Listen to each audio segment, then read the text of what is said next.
Crazy crazy.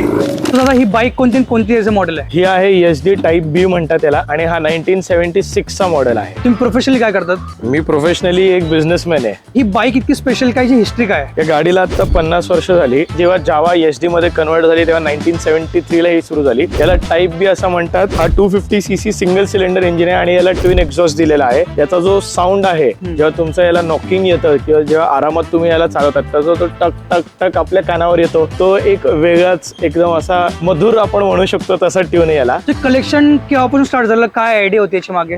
Bike collection as specially मी start केलं नाही काही, पण एक आता 15 वर्ष झाले की गाड्या घेत गेलो आणि ते कलेक्शन घडत गेलं.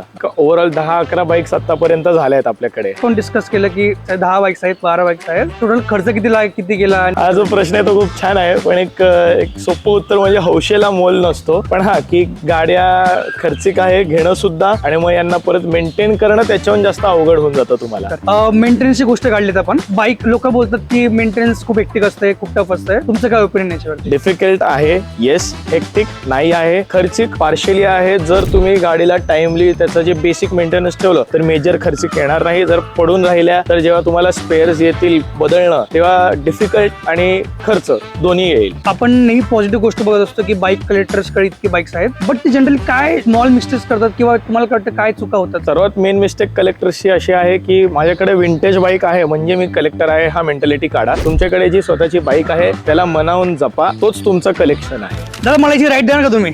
राईड सोड, चल आपणच एक चक्कर टाकून येऊया. चला लेट्स गो गाईज. चलो guys, see you, bye bye.